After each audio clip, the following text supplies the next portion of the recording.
সাবুদানা দিয়ে বেশ কয়েক রকম রেসিপি বন্ধুরা তোমাদের সঙ্গে আমি অলরেডি শেয়ার করেছি, তবে আজকের এই রেসিপিটি একদম অন্যরকম, ভীষণ ইউনিক।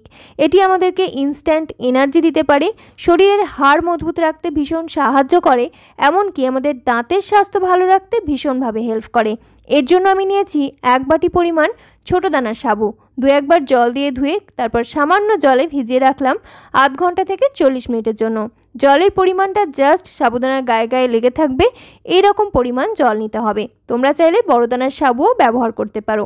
এই ফাঁকে একটা ছোট বাটির মধ্যে খানিকটা কেশর ধাগা নিয়েছি 1 চিমটের মতো, আর 4-5টা এলাচের দানা আমি একটু গুঁড়ো করে নিয়ে নিলাম। দিয়ে এগুলোকে একসঙ্গে করে আমি খানিকটা কুসুম গরম দুধ দিয়ে ভিজিয়ে রাখছি। খুব ভালো করে একসঙ্গে করে মিক্স করে এটাকেও 40 মিনিটের জন্য এক সাইডে রেখে দিচ্ছি, তাতে করে কেশর থেকে সুন্দর কালারটা যেমন রিলিজ হবে, ঠিক সেরকম এলাচের ফ্লেভারটাও সুন্দরভাবে কিন্তু ছড়িয়ে যাবে। এদিকে দেখো আধ ঘন্টা পর সাবুদানা কিন্তু পুরো জলটা টেনে নিয়েছে, বেশ নরম হয়ে গেছে, হাত দিয়ে একটু চাপ দিলেই কিন্তু পেস্ট হয়ে যাচ্ছে। এরকম একটা পর্যায়ে চলে আসলে এই সময় এখানে আমি অ্যাড করে দিচ্ছি 1 চিমটের মতো লবণ। লবণের পরিমাণটা খুব একটা বেশি কিন্তু এখানে ব্যবহার করা যাবে না। আর নিয়ে নিচ্ছি 2 চা চামচ পরিমাণ মিছরির পাউডার।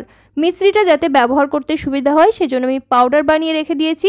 তোমরা চাইলে এমনি নর্মাল মিছরিও ব্যবহার করতে পারো। দিয়ে খুব ভালো করে হাত দিয়ে এরকম চটকে মেখে নিচ্ছি, আর এটাকে এরকম চটকে নিলেই কিন্তু সুন্দরভাবে পেস্ট হয়ে যাচ্ছে, তবে সময়টা একটু বেশি লাগছে। এজন্য আমি একটা ব্লেন্ডার জারের মধ্যে নিয়ে নিলাম, আর একবার জাস্ট ঘুরিয়ে নেব। খুব একটা বেশি পেস্ট করে ফেলার দরকার নেই, সেক্ষেত্রে রেসিপিটা কিন্তু খেতে ভালো লাগবে না। জাস্ট আমি একবার ঘুরিয়ে নেব। আর সাবুদানার দানাগুলো ভিতরের দিকে একটু শক্ত রয়েছে, এবং তার ফলে এটা আমরা যখন পেস্ট করে নিলাম তখন কিন্তু একটু আঠালো আঠালো টেক্সচারের একটা মিশ্রণ তৈরি হয়েছে, বেশ টাইট একটা ডোয়ের মতো তৈরি হয়েছে। এটাকে আমি খুব ভালোভাবে হাত দিয়ে মিনিট 4-5 একটু মথে নেব। আমরা ঠিক যেমনভাবে রুটি তৈরির জন্য আটার ডো বানিয়ে নিই, ঠিক সেরকমভাবে মথে একটা ডো তৈরি করে নিচ্ছি। বন্ধুরা দেখছো সিম্পল কুইজিন বাংলা, আমি আলেয়া। আমাদের চ্যানেল সিম্পল কুইজিন বাংলায় তোমাদের সবাইকে জানাই অনেক অনেক স্বাগত। আমি কিন্তু স্বাস্থ্যকর রেসিপি শেয়ার করে থাকি, যেগুলো বাচ্চা থেকে বয়স্ক প্রত্যেকের জন্য ভীষণভাবে স্বাস্থ্যকর। তাই এই ধরনের নিত্য নতুন স্বাস্থ্যকর রেসিপির সন্ধান পেতে চাইলে অবশ্যই চ্যানেলটি সাবস্ক্রাইব করে পাশে থাকা বেল আইকনটা অল করে রাখতে হবে। তো দেখো এটা থেকে সুন্দর আমি ডো বানিয়ে নিয়েছি, আর যেহেতু এটা খুব আঠালো হাতে চিটকে যাচ্ছে, ওই জন্য সামান্য পরিমাণ ঘি লাগিয়ে নিয়েছি, আর একটা ছোট্ট স্পুন নিয়েছি। এইটা দিয়ে মাপ করে করে আমি ছোট ছোট করে লেচির মতো এখান থেকে পোর্শন নিয়ে নিচ্ছি। এটা দিয়ে মাপ করে নিচ্ছি যাতে ছোট বড় হওয়ার সম্ভাবনা কম হয়, প্রত্যেকটা যাতে একই সাইজের হয়। আর এই স্পুনটাতেও কিন্তু আমি অল্প করে একটু ঘি লাগিয়ে নিয়েছি, যাতে একদম চিটচিটে হয়ে না যায়। তো দেখো এক একটা করে লেচি নিয়ে আমি হাতের তালুতে রেখে একদম গোল গোল বলের মতো তৈরি করে নিচ্ছি। বেশ ছোট সাইজের একটা সুন্দর রাউন্ড বল হয়ে গেছে। এইভাবে প্রত্যেকটাই করে নিচ্ছি। সাবুদানার মধ্যে প্রচুর পরিমাণে ক্যালসিয়াম রয়েছে, যার জন্য আমাদের হাড় মজবুত রাখতে সাবুদানা ভীষণভাবে সাহায্য করে, দাঁতের স্বাস্থ্য ভালো রাখতে সাহায্য করে। এছাড়াও আমাদের টিস্যু গঠনে ভীষণভাবে হেল্প করে। এর মধ্যে প্রোটিন রয়েছে, ভিটামিন কে, পটাশিয়াম এসবও রয়েছে।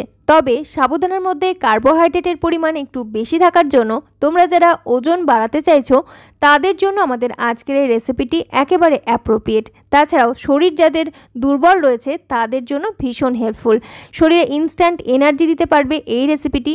এমনকি গরমে প্রচণ্ড তাপে যখন আমাদের একদম ভালো লাগে না, শরীরটা ভীষণ উইক লাগে ভিতর থেকে, সেক্ষেত্রে এই রেসিপিটা ভীষণ হেল্প করবে। তো দেখো একটা কড়াইয়ের মধ্যে নিয়ে নিয়েছি বেশ খানিকটা দুধ। এখানে আমি প্রায় 750 ml মতো দুধ নিয়েছি, আর এই দুধটা আমার আগের থেকে জাল করা ছিল। এবারে দুধটা আমি ভালো করে একটু ফুটিয়ে নিয়েছি, ফুটিয়ে একটু ঘন করে নিচ্ছি। তোমরা চাইলে এখানে খানিকটা মিল্ক পাউডার ব্যবহার করতে পারো, তবে আমি সেটা আর করিনি। এটাকে ফুটিয়ে একটু ঘন হয়ে মোটামুটি অর্ধেকের কাছাকাছি হয়েছে, সেই পর্যায়ে আমরা এখানে ফ্লেমটা একটু কম করে দিচ্ছি, মাঝারির দিকে থেকে একটু লোয়ের দিকে করে দিচ্ছি, আর অ্যাড করে দিচ্ছি যে বলগুলোকে আমরা বানিয়ে রেখেছিলাম সাবুদানার, সেই বলগুলো সমস্ত বলগুলো দিয়ে দিলাম, এবং একটা হাতার সাহায্যে মাঝে মাঝে এরকম করে নাড়াচাড়া করছি। প্রথম পর্যায়ে একটু আলতো হাতে নাড়াচাড়া করছি যাতে বলগুলো ভেঙে না যায়, এবং তারপরে এগুলোকে খুব ভালো করে আমরা সিদ্ধ করে নেব। সাবুদানার বলগুলো পুরোপুরিভাবে সিদ্ধ হয়ে গেলে দেখবে সাইজে যেমন অনেকটা বড় হয়ে যাবে, ঠিক সেরকমভাবে কালারটা অনেকটা ট্রান্সপারেন্ট হতে শুরু করবে। সেই পর্যায়ে বুঝবে যে সাবুর এই বলগুলো খুব ভালোভাবে সিদ্ধ হয়ে গেছে। তো দেখো আস্তে আস্তে করে কিন্তু এর সাইজটা বড় হতে থাকছে। আমি নাড়াচাড়া করে নিচ্ছি অনবরত, আর একবার করে তুলেও দেখে নিচ্ছি। এইভাবে করে অনবরত বা মাঝে মাঝে নাড়াচাড়া করলে যেটা হবে, বলগুলো নিচের দিকে চিপকে যাওয়ার সম্ভাবনা থাকবে না এবং দুধের একটা যে সর পড়ে সেই সরটা পড়বে না। আর গায়ের দিকে যে লেয়ারটা পড়ছে সেগুলোকেও আমি মাঝে মাঝে নিয়ে দুধের সঙ্গে মিলিয়ে দিচ্ছি। তাতে করে দুধের ঘনত্বটা খুব সুন্দরভাবে ঘন ঘন হয়ে যাচ্ছে, বেশ একটা রাবড়িদার একটা মিল্ক তৈরি হয়ে যাচ্ছে। তো দেখো এইভাবে করে মিনিট 5-7 আমি ফুটিয়ে নিয়েছি এবং বলগুলো এই পর্যায়ে বেশ ফুলে উঠেছে, প্রায় ডাবল হয়ে গেছে, আর কালারটাও কিন্তু ট্রান্সপারেন্ট হতে শুরু করেছে। এই পর্যায়ে আমি এখানে অ্যাড করে দিচ্ছি হাফ কাপের মতো মিছরি পাউডার। তোমরা এখানে চিনিও ব্যবহার করতে পারো, নিজে নিজের টেস্ট অনুযায়ী পরিমাণটা কম কিংবা বেশি করে নিতে পারো।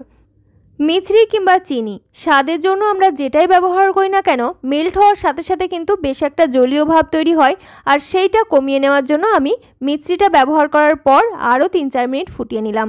আর তারপরে এখন আমরা অ্যাড করে দেব এই মিশ্রণটা, যেটা আমরা কেশর এবং এলাচ একসঙ্গে করে উষ্ণ গরম দুধের মধ্যে ভিজিয়ে রেখেছিলাম। সেটা কিন্তু কেশর থেকে সুন্দর কালারটা ছেড়েছে এবং হালকা একটা ইয়েলো কালার তৈরি হয়ে গেছে। এই মিশ্রণটা আমি অ্যাড করার আগে একবার খুব ভালো করে মিশিয়ে নিলাম এবং তারপর দুধের সঙ্গে আমি অ্যাড করে দিচ্ছি। এটা যেহেতু আমরা কেশর ব্যবহার করেছি, সুন্দর একটা ফ্লেভার দেবে, সুন্দর একটা কালার দেবে এবং কেশরের তো আলাদা করে ফুড ভ্যালু বলার কিছু নেই, প্রচুর গুণাবলী এর মধ্যে রয়েছে, এনার্জি দিতে ভীষণভাবে হেল্প করবে। তো সেই জন্য আমি কেশরটা ব্যবহার করেছি। এটা কিন্তু টোটালি অপশনাল, তোমরা না চাইলে না ব্যবহার করতেও পারো, শুধুমাত্র এলাচের পাউডার এই পর্যায়ে তোমরা ব্যবহার করতে পারো। আরও 2-3 মিনিট মতো জাল করে আমি তারপর ফ্লেমটা অফ করে দিয়েছি।